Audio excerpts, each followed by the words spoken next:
The new Star Wars land, so it's been announced, because we talked about it, like a year ago, that there was anticipation that the new Star Wars land was under construction. So it has been announced. Disney announced that it will open in 2019, both the Anaheim Disney and the Orlando Disney.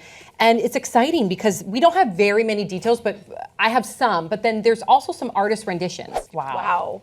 Sure, if we can do that, let's. Wow. I mean, it's acres and acres. So it's Toontown plus. That's amazing. Wow, Frontierland as well. Right, so this is. And then in Orlando, I believe it's also taking over the Honey, I Shrunk the Kids ride. So there's some things. So good. That's right, because they're doing it in both locations. So if you go to Disneyland in LA, you can see it from the tram as you're going from the parking lot in. You can, like, all that stuff that just used to be large trees, you can kind of see construction. Really? Yeah. Ooh, interesting. I want to go now and take a little peek. So here's some stuff that we know. So we know that it's going to be like an immersive experience, that there's going to be smells and foods and characters that you're familiar with, and also characters that you're not familiar with roaming the land. And then there's going to be 2 rides. There's going to be the Millennium Falcon, which I guess you can actually be the pilot on. And then there's also going to be another ride. It says here, quote, an epic Star Wars adventure that puts you right in the middle of a climactic battle between the First Order and the Resistance. And there's also going to be like stormtroopers just like barreling down, I guess, like the walkways.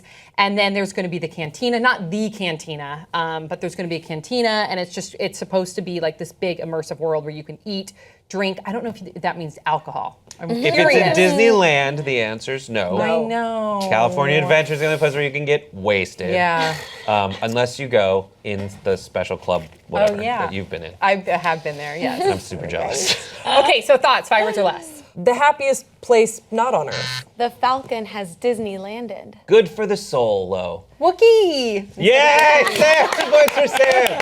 That was amazing. That was embarrassing.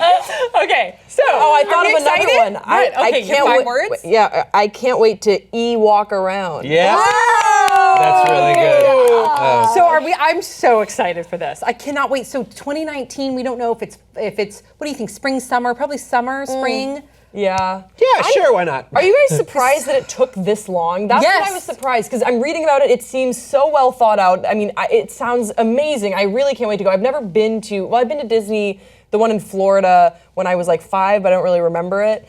But I would really absolutely go again if this exists. But I can't believe it's taken this long, because this is a world that was created that had such a major cultural impact. And we've seen there's like a Jurassic Park ride. Well, there's the Star Wars tours at and there's Disneyland. like Harry Potter World, but and Harry Potter World I think is great. But Star Wars has had a longer, more time-consuming impact on the pop consciousness than Harry Potter has. Well, that was my sort of like guess from that, is that Harry Potter did so well. Harry Potter Land at Orlando, and I think they might, or at Universal Studios or whatever. Good. I think they might be sort of copying that. Like, so Disney saw that? Yeah, because there's like the Disney movies that we all grew up with, and so that, attracts a large audience of people who are still nostalgic about it, but also a lot of children, right? Whereas Harry Potter World gets a lot of adults in who grew up on the book, and so I think Star World, what is it called? Star Wars World or whatever it's going to be called.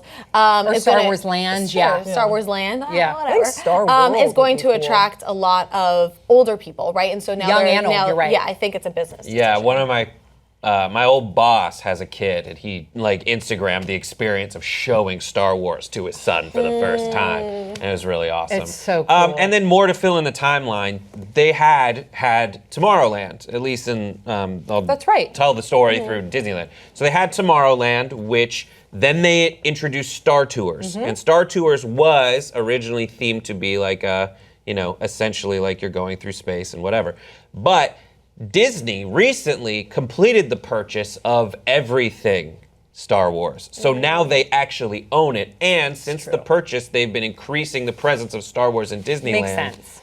That's like the more like legal reason why it took to now. And they have done the same thing with like their major movie franchises, where they can have more. They're doing Marvel stuff with all the superheroes because they bought the Marvel Cinematic Universe, and they're just kind of building it out to everything. So I can't wait. I can't wait. It's going to be fantastic. It's going to cost $1 billion. Yeah, but it's going to make they're gonna make a for giant- one gonna make a ticket, and that's jillion. going to be so hard for people. It's just going to be really hard. Just a few billionaires will show up. All right, so please share your thoughts in the comment section below. We'll see you next time.